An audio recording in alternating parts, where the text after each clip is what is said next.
Welcome to the workshop. And we're back for the end of the year review. And my gosh, what a disappointing year. Yeah, it was.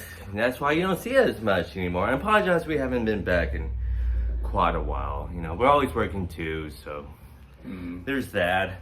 But at the same time, like you said, There's not a whole lot to watch. no, there wasn't a whole lot to watch this year. Honestly, there wasn't. No. And when trying to come up with our list for the year, we found out that there really wasn't much of a list. Not really a list. It was just like, we're just gonna really talk about like our favorite film of the year. I guess we can also talk about our least favorite film of the year, even though we didn't really see a whole lot of movies. But Yeah. the reason we had to do this review was because, unfortunately, our favorite film of the year, you and I think we agreed on this, came at the end of this year. Like literally on the last month. And of course that movie was Godzilla -1. And And I I'm just still like in awe just thinking back. with that movie? Yeah. It's a damn good movie. It's really good. I just don't want to sound biased because people out there know that I'm a big Godzilla fan. I mean, I could point out the fact that the Super Mario movie came out this year, and I'm not picking that as my favorite. No, but I honestly, before this movie came out, I was probably thinking Oppenheimer. I was Maybe Beau is Afraid. thinking Beau is Afraid was gonna be my movie of the year. I really thought because that was to me it's still a very entertaining movie. You haven't seen that movie? That's something I But not even halfway. really recommend. Not even halfway through this film was I just. It's just all over the place. It's just For a while, I almost forgot that I was just sitting there in the theater watching it. I was just observing it. Which movie? Godzilla. I thought we were still talking about Beau, but you can say that the same thing about Beau is Afraid, you know. But with Godzilla -1, of course, it's a foreign film. It's from TOHO from Japan, the people who have made Godzilla. And with that said, it's an end of the year review, but I think we should just transition to Godzilla. Yeah, because there's really not a whole A lot to to say. talk about what we saw this year. We didn't really see a whole lot of movies this year. But going back to our main topic, what is something you want to talk about Godzilla? It's probably the best Godzilla film, maybe from Toho. This is a direct remake of the original 1954 Godzilla film, directly. Of course, the last Going film. back to straight 1945. This is post World War II. That's our dog chewing on the toy there. As you've seen in the background. Yeah. So she'll probably be making some noise. Don't mind her. But I do mind. It's our little Godzilla right there. But this movie takes place post World War II. And no, don't stop it. Here. Godzilla, just. And I'll just throw it. Well, Don't stop it. It's part of it. She's just making noise. But Okay. it's post World War II. It takes place right after, World War II and what Japan had gone through and all that.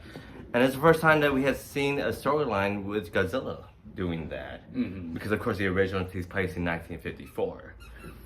And this is right after. Man, Right you just love to after. find that toy. There you go.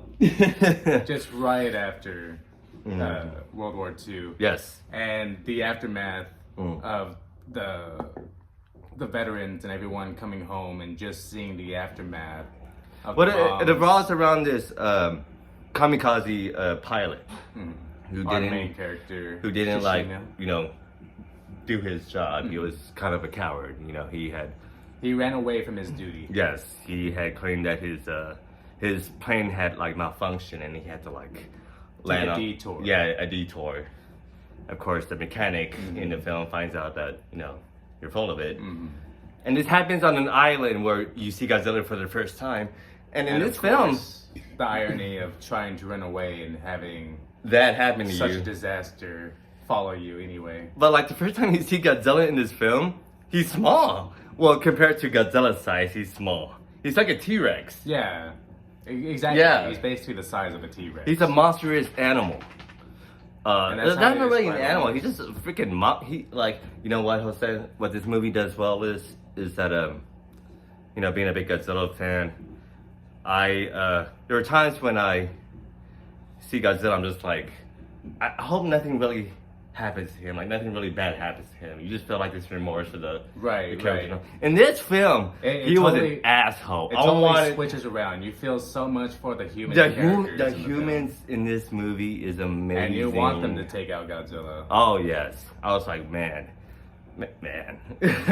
just what he has to go through, Right. all his suffering. Because in any other Godzilla movie, it's like, well, these are the actions that we caused, and now we're suffering the consequences of Right. it. But this time, it's just a disaster in the wake of another disaster, There you wake go. of another disaster. And Uh-huh. it's like, And he's going through all of that also, suffering through hell on all earth. of that. And it's some. and speaking of hell on earth, just seeing the city after the second or third initial attack. Well, with Godzilla's atomic breath Yes. that you see in this film is one of the most unsettling things I think I've ever seen ever. Mhm. His atomic breath is basically an atomic bomb. It's basically an atomic bomb. It's That's like, being wow. released over and over again. Oh, well, another neat detail with his atomic breath is that he actually gets injured Yes. from his atomic breath. With Like he his- is like his face is all burnt up, like charcoal. Like he's just. That's an interesting detail. It is. I love it. Mhm. Uh, To show that even he's not unscathed. from there's a very like evil, unsettling monster in this film. Mhm. Like you want Godzilla to die in this. And you're sitting there in anticipation, just trying to figure out what our main characters are going to do about it. Like, Yeah, and they do it, and it's the characters are so great in this movie. The humans are so great. I love the crew that he joins. What was it? The doc, the captain, and the kid.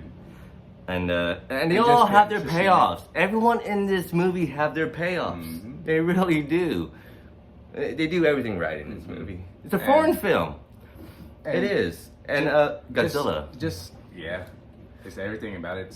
That's why I want people to go. That's why we, in a way, had to do this review because it's only going to be in America for like a week, Mhm. and then it's gone.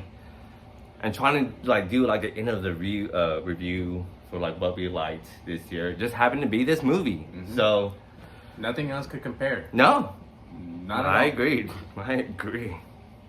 So I guess just a little rundown. What would your top 5 movies of the year be? Top from 5? least to from 5 to 1. You know, that's a decent. Do I even have a top 5? I like the Mario Brothers movie. I never saw Barbie. Sorry. No. But you know, that was like a movie that people went to go see. Made over $1 billion, but I didn't see it. I would have to say Mario Brothers, Oppenheimer, Bo Was Afraid, Godzilla, and I don't even know what a fifth one would be. Guardians of the Galaxy 3 was a damn good movie I'll this say year. that's exactly my list, but just in a different In a different order. Yeah. Well, that was in my order. I was just naming 5 of my Yeah. favorite films this But year. that's exactly It could be it, in too. any order except for Godzilla would be number 1. Exactly it too. And Yeah. that's the difference between these movies and all the other movies of the year. It's just Yeah, the it seems like story. today movies are not even trying. just the effort that Yeah. the directors and the writers and everyone put into it. By the way, Godzilla Minus One had a budget of 15 million, and this movie looks incredible when you compare that to Hollywood movies today, where like movies are like $200 million to make. It's just phenomenal how great this movie It's was. sad too. It's sad to see like why can't we do that? And the thing is, Why like, can't we this do is that anymore? this is the what? I don't know how many 30th Godzilla film? Maybe the 37th, like altogether. Like, it's the same formula. It's always the same with Godzilla, but they always manage to do something different to like keep you draw you intrigued. in. Yes. And yet Marvel, Disney, and like Star Wars and all that keep doing the same thing. Even with a huge Budget. source of material to work from. And they still keep doing the same thing, and it's boring, generic, and they should take a lesson from this film, honestly. yeah. Honestly. But I'm looking forward to next year, I guess. Is it gonna be I'm any not. different next year? I'm not. There's only, I think, a couple movies I'm waiting for next year. And Dune 2, maybe? yeah. Yeah, that's like the Dune. only movie I want to see next year. There's also the new Godzilla vs. Kong movie, which the trailer just came out, but it looks so silly. It looks really silly. But we'll see when it comes down to it. And we'll just see whenever the new year arrives. Yes, exactly. And we hope that you all have a great holiday season coming up. Mhm. Happy Hanukkah, happy Kwanzaa, happy holidays, Merry happy New Christmas. Year. But we're looking forward to the next year, and we hope that you are too. And we hope that you come back and join us on that journey. Exactly. Until then, The workshop is closed. take it easy, everybody. Bye, everyone.